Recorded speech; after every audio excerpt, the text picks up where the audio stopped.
Thank you to Alexander RHH for their generous donation on Patreon. If you would like to join them in their generosity, the link to my Patreon page is in the description. Hello everyone, my name is Deckerlink, the trained unprofessional, and welcome to Temptation's Ballad. It's a weird fucking name, ain't it? This, if you don't recognize the art style immediately, which I think you should, one of the longest running series on this channel is Repeat after all. This is the newest venture by Repeat's Shirokoi. Now, I would be remiss if I did not put the disclaimer at the very beginning of this video that he made sure to emphasize very strongly in his Twitter announcement about it, but this is the 0.1.1 version. This is very, very early on.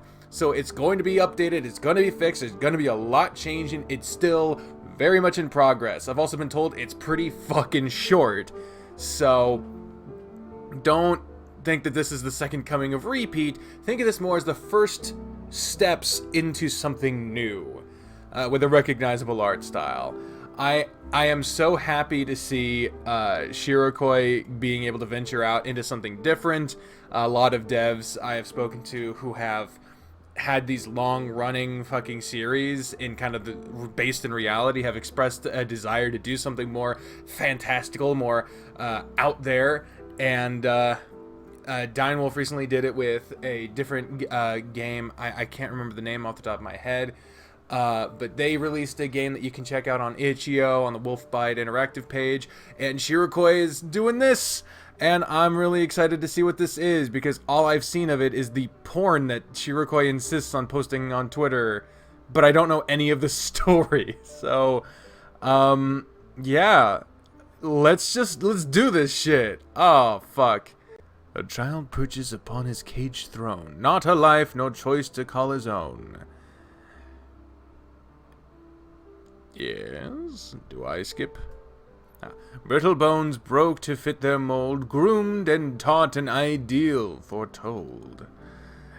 In neither heaven nor hell shall he find rest, till he flies onwards upon a path possessed. Perhaps one day my soul shall soar free, or how I wish to be anyone but me. Ooh, that's sad. It's so sad. Why is it so sad? Question mark, man. Chapter 1. The Liar, the Commoner, and the Chosen One. And the Wardrobe. Ooh, we got a fucking map. Hell yeah. Pirate's Isle. The Pirate's Fate's up in the corner. This is a crossover. I'm fucking with you, Jesus. Some say that the city of Axia stood at the center of the world. A bustling hub of arcane research, hard-working craftsmen, and the home of the kingdom's royal family. There was rarely a dull moment within this noble city's history. More humble individuals would retort that Axia was actually a simmering shithole. That sounds like a humble individual right there. While the church would accuse such individuals of being uncouth hooligans beyond salvation. They would also reassure everyone that the city of Axia was indeed very, very important. Well, sounds like someone's trying to keep power. We got a power struggle here? But to what extent? Little did the world and its inhabitants know that at its alleged center, a story was slowly unraveling that will ultimately determine the fate of everything. Like many stories throughout the ages, this one begins with 3 idiots. Are the hopeless bunch, really. With some time and bumbling about, however, they will hopefully mature enough to face the trials to come, and take a stand at the center of the world. This story begins with a liar, a commoner, and the chosen one. I like this already! Marauders District, Bonebreaker Mercenary Company, the Guild Building. Ooh. Oh my god, I like that. Whoa, look at, oh, it's 3D, but it's like chopped down to make it kind of lowish quality. It's better than just smooth textures, like those old extracurricular activity arts. Oh my god, remember that? Pepperidge Farm remembers. Well, calling it a guild building was a little generous. This place was more of an abandoned tavern that was haphazardly renovated into a semi-usable living space. Mugs of mead littered the broken-down bar along with racks of weapons and overdue bills from the Adventurers Guild. It was an unorthodox company, to say the least. The walls of the old tavern, the Bonebreaker Mercenary Guild, was constantly droning with the shouts of drunk mercenaries, clattering weapons, and barely hidden sensual moans rumbling from the supply closets. That text is broken. It's fucking... the fucking thing's going over the menu. Oh my god. I really like the writing in this, though. This is fucking fun. It was highly recommended that visitors avoid the backroom supply closets lest they find themselves an awkward sight. Awesome fun. Take your pick. The Bonebreaker Mercenary Company has always been just like its captain and namesake. Everyone's here to kick ass and have a good time. Or rather, almost everyone. Oh. The mirthful ruckus of shouting drunk mercenaries was audible even in the attic, albeit slightly muffled. It was just quiet enough for Cole to practice his lute in relative peace. Hello, Cole. Hello, Cole. Jesus, your thighs are delicious. Sorry, Jesus, I just met you! God damn it. The young hyena strummed the tattered strings on his instrument, humming softly over the intoxicated chattering from downstairs. He was technically supposed to be doing weapons training at the moment, though Cole was never one to simply do as he was told. Ooh, it's the little rambunctious little one here. He plucked a C sharp. I believe that's C sharp. I don't know shit about music, and immediately winced at the sound. Out of tune already? This old thing ain't gonna last much longer. Ah, shit! Something fucking happened. We're starting the gate with so many expressions, yes! There was an ugly twang, followed by a sharp yelp. As Cole had tightened the pegs on his decrepit lute, a string snapped and whipped painfully against his finger. He winced and suckled his thumb in dismay. Bollocks. There's a gentleman, bollocks. Looks like that's the end of practice for today. How the hell am I gonna get another loot without Papa finding out? How old is this barely clothed person? Oh my god. So, okay, that's a lot of rumbling, dude. Suddenly the entire building shook with a resounding boom, shaka-laka-laka, as the heavy entrance doors were kicked open. The guild rumbled with whooping and hollering cheers from the dozens of mercenaries in the lobby. Cole's shoulders slumped as he slowly forced himself onto his feet. And he's back. Who's he? And who's back? And who's front? The din of hollering men was enough to rattle the mugs on the bar tables. The boss is back! There's a man! Marrow, how was the just shut your traps? Oh, my god. You are barely concealed, my good man, and I don't mind, but wow! You are one scary-looking motherfucker. You have a kick-ass theme tune. This song is awesome. The room immediately fell silent. Marrow Bonebreaker. That is funny. Grumbles as he stomped through the door, his massive shadow darkening the entire room as he turned toward the bar. A dozen fellow mercenaries spilled into the lobby along with their capitan, each slinging various steel axes and swords over their shoulders. Marrow's glass eye twinkled in the dim room as he walked, his very presence commanding the attention of every person in the vicinity. He snatched a mug of mead from one of his mercenaries and downed it in one gulp before slamming it down on the bar table. I bet he's the liar. No one puts on this. I'm getting some Gaston vibes from this shit. The large, towering hyena wiped his muzzle with a disgruntled sigh. Horrible. Utterly rubbish and disappointing. The moment those bandits saw us bone breakers approaching, they dropped their weapons and surrendered while shaking in their little boots. The old lady down the street could have put up a better fight than those, I ran out of breath. The old lady down the street could have put up a better fight than those sorry sods. Weren't folks saying that the city was supposed to get more rowdy now that the king and queen kicked the bucket? Bandits, my ass! My axe hasn't tasted a good fight in years! The other mercenaries in the lobby grumbled in disappointment. Aw, shucks, Captain, you mean you didn't even get to fight? A sly grin suddenly stretched across Merrow's face as he thumbed the handle of his great axe. Well, I didn't say that now, did I? A few of those measly bandits were stinking mages. Shot a few fireballs at us thinking they were smart. Merrow licked his lips. Nothing quite as satisfying as clobbering a few magic-y nitwits to the ground. Still doesn't make up for the disappointing fight, though. A voice suddenly mumbled from behind the heavy entrance doors. Really? How? The bandits were arrested and we got paid, isn't that enough? Duh, but what's the point of being a merc if we can't even have fun kicking ass? Oh my god, who in the bulge are you? The front doors creaked open as another shorter hyena heaved a large sack through the guild's entrance. Hamish, the mercenary captain's right-hand man, rolled his eyes as he lugged the heavy bag of coins onto the bar. The money, a stable job, this big shack that we're all living in. It's a guild building! Hamish rolled his eyes and ignored his overly cheerful Capitan. And the fact that the City Watch isn't clamoring to arrest us anymore. That should be plenty reason enough.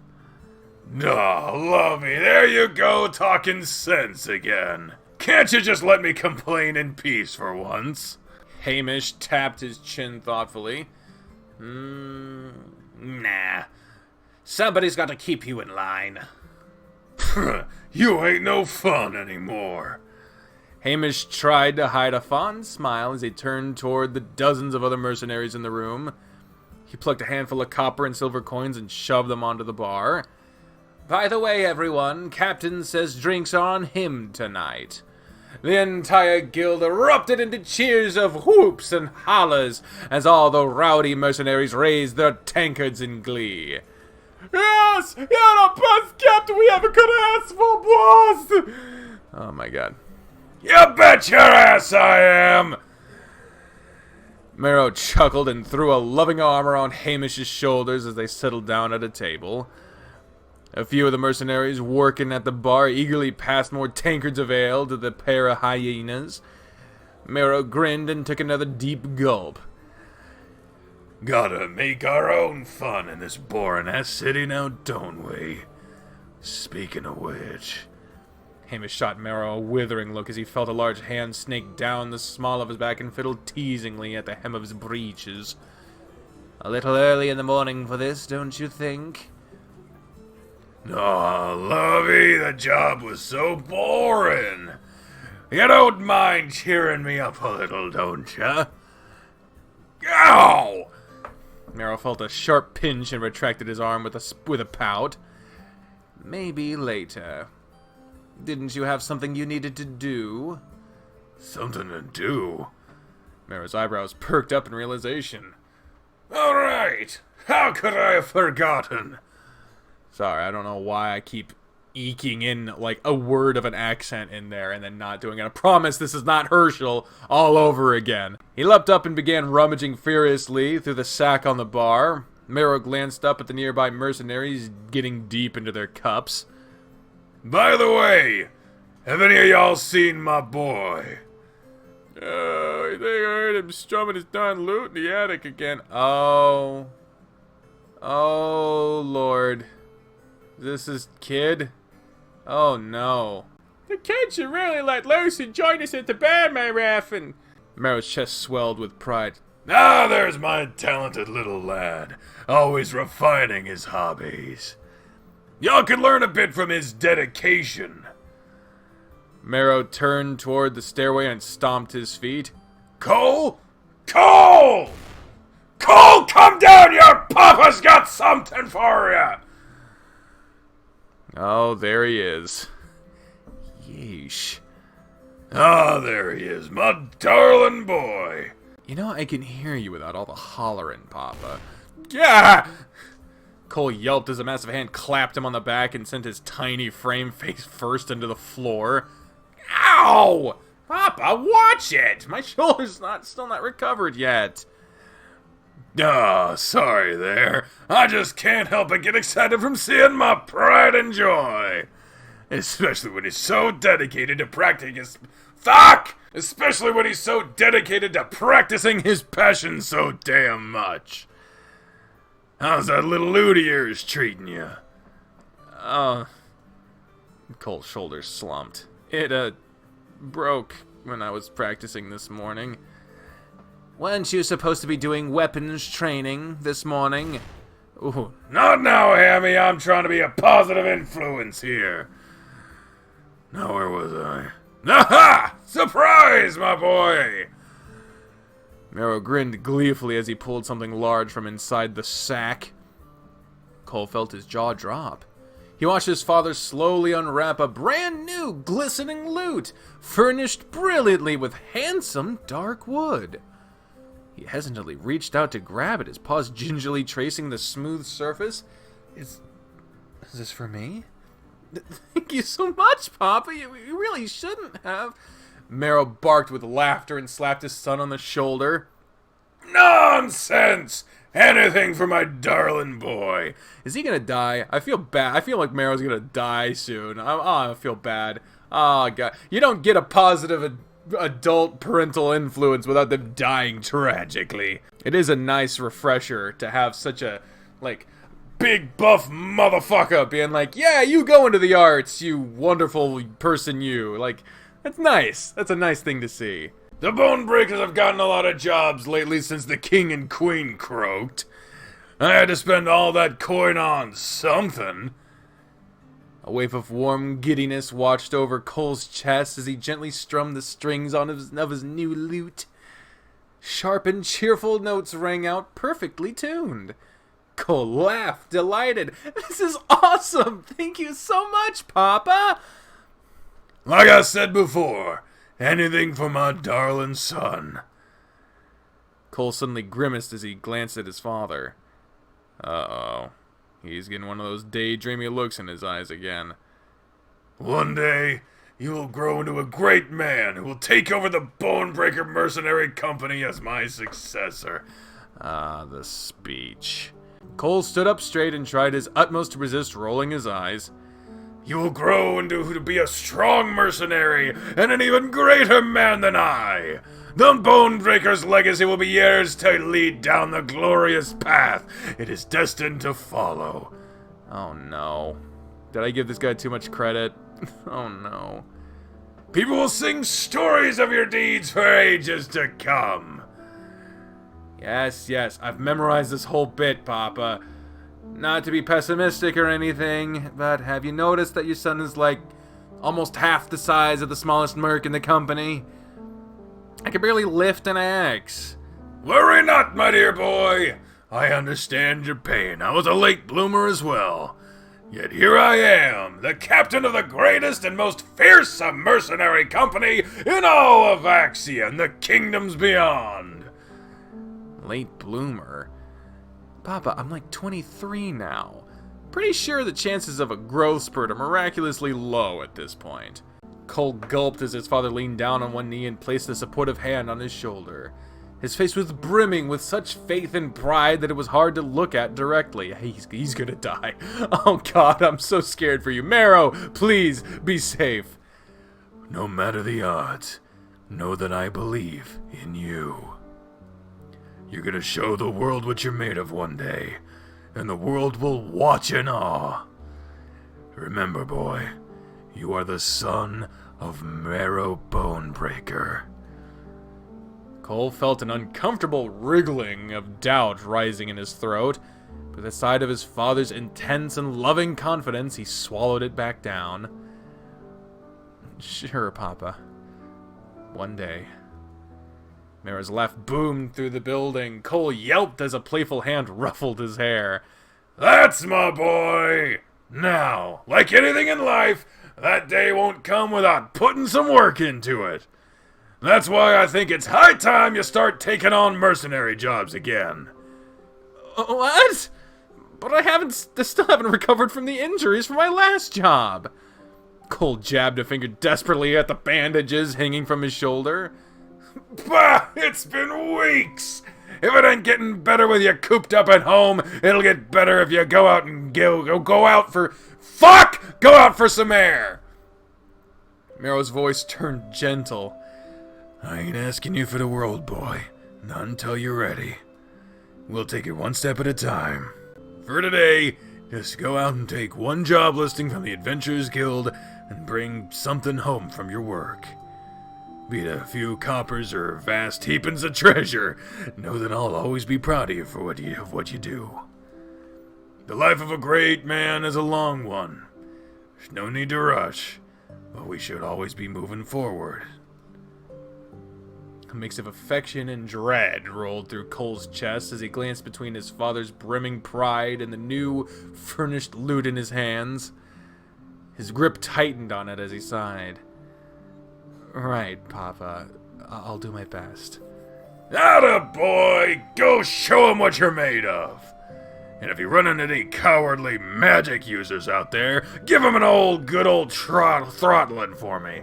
Fuck. Now, at this point, I'm curious. I'm gonna look. Oh, fuck you! Really? God damn it. It is a new game. So I have to fucking graphics. Yeah, I gotta change the renderer real quick. Hold on. It actually gives me an excuse because I wanted to go back and look at the title screen. So, these are the three main characters. We've got Cole. We've got what probably in the middle here is going to be a magic user.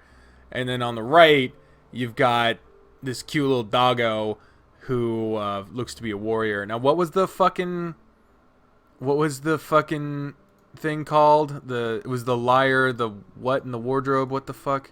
The liar, the commoner, and the chosen one. So who is going to be who out of this group? Seeing as how Cole got the first introduction, that narratively would lead me to believe that Cole would be the chosen one, but he also could be the liar. If he winds up in one of those, like, I'm wimpy, but I'm trying my best to look like I'm not a piece of shit stories. The commoner, I don't fucking know. I don't know who these three are going to be, but that's why you gotta read the fucking story, isn't it? You know what I always say about magic? Cole sighed. It's the tool of the weak and the spineless. He's going to fall in love with a magic user. Ah ha ha ha ha! And don't you forget it! Nothing's more satisfying than clobbering a wizard across the face while they're crying, "My spells! My spells!" Why do I have so much fun doing it? My spells! Right, of course. Anyway, I'm gonna go show the world what I'm made of. I'll see you later. Take care, my son. Cole grabbed his loot and scuttled toward the door. His gaze was trained at his feet, far from the beaming and loving grin of on his father's face. Oh, man. Oh, man. Here we are in the hallway. Cole had scarcely taken a step outside when he was pulled aside by Hamish, who was wearing his usual gruff look of concern. Cole mentally groaned as he was dragged to the quiet supply closets in the back of the tavern guild building. He chuckled at the usual sound of low moans rumbled from many of the closets. All the men in Bonebreaker's mercenary company knew what happens back here. Whoa, Hammy, dragging me straight to the supply closets is a little direct, ain't it? Plus, aren't y'all chummy with Papa? I'd hate to be an awkward homewrecker. Hamish's eyebrows shot up so quickly, Cole almost thought they had left his face. What? No, that's not what I guess. Hamish muttered under his breath and slammed a fist against the thin wooden walls. Quiet down! The moans from the various closets grew slightly more muffled and quiet. Just slightly. Someone from one of the closets whispered a very quiet, "Sorry," followed quickly by a chorus of snickers. Bunch of horny dumbasses. Anyway, on to the real business. Holy shit, whoa! He just ripped off the bandages. Oh! He's the liar! His shoulder was fine. He's the liar. Dude, Cole is the liar. Hamish suddenly swiped at Cole's bandaged shoulder. Hey! Cole stumbled backwards in shock. Hamish's eyes narrowed. The bandages abruptly faded into nothingness, like wisps of heat on a hot summer's day. Underneath, Cole's shoulder appeared completely uninjured. The air buzzed. It was faint, but it was unmistakably the soft glow of magic. A minor illusion, eh? Why is it said like that? Can I click on this? Nope. Okay. When did you learn a trick like that? I learned it from watching you, Dad! I learned it from you! Cole's breath hitched. He felt his stomach drop. Fuck! I said it normally! No! The world is over! I can explain! Please don't tell Papa! Shh! A hand rested gently on his shoulder as Cole fought the urge to flee. Hamish sighed. Relax, Cole. I'm not here to get you in trouble. Not everyone's as old-fashioned as your father. Honestly, most of the boys in the Bone Breakers are fine with magic. Cole let out a breath of relief and scowled. If you were fine with it, you could have just left me alone. Hamish sighed and rubbed his temples. I'm just worried about you, kiddo. I think it's high time you have a long conversation with your pa. Cole's scowl deepened as he crossed his arms defensively. Oh God, the step-parent conversation. What are you on about? Hamish scratched his chin and closed his eyes as though cautiously preparing his next words. Are you sure you really want to take over the Bone Breakers when you're older? Oh no. The cynical part of me is saying that Hamish wants control. Maybe they're genuine, maybe they're a good person, but fuck them right now. I don't know. I'm nervous. What? Anger surged through Cole's chest as he gripped the cold wooden handle of his new lute. Of course I do. Papa didn't raise a disappointment. I'm not saying that you're a disappointment, are you? What exactly are you trying to say then? Cole took a step forward, the fur on his mane standing on end. I am what the fuck? Collody Bonebreaker, son of Marrow Bonebreaker, the most famous and feared mercenary in all of Axia and the kingdom beyond. I don't need Papa's little lackey to tell me what to do! Ooh. A heavy, tense silence hung over the hallway as Cole glared into Hamish's unflinching eyes. Finally, the older man sighed. All right, then. You'll follow in your father's footsteps. What about your magic?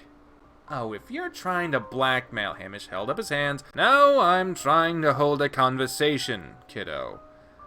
I just think that most of your talks with your father have been rather one-sided. Wouldn't it be healthier if you two sat down and took some time to talk about how you really felt? At the very least, let him know about your talents. Magic is the tool of the weak and the spineless. And you're neither weak nor spineless. You got real skill with that magic of yours, kid. Are you just going to keep lying and hiding it from your pa to live up to his ridiculous expectations? Yes. There's something satisfying about getting under Hamish's skin. Papa's right-hand man usually held himself with unwavering sternness. Now he was just massaging his temples in frustration. You certainly have your pa's hard-headed stubbornness. Are you truly determined to pretend that to be a big axe-swinging barbarian for the rest of your life when you clearly don't want to? Papa is marrow bone breaker. What are people gonna say if they find out that the strongest mercenary in the land has a weak little pipsqueak for a son who can barely swing a sword? I'll fake it till I make it somehow. Lying to Papa feels better than disappointing him. If Marrow's ego was truly that fragile, I'd smack him out of this guild myself. Go talk to your father, Cole. He loves you dearly, magic or otherwise. I'm sure he'll understand. Yeah, sure. And I'll be the next king of Axia. Spoilers! I have no idea how that would work, but it would be funny if that wound up happening. Cole thought to himself as he stomped past Hamish in a huff. The wooden floors creaked as the older hyena turned to follow him. That guy's worse than a mother hen. I gotta get out of here.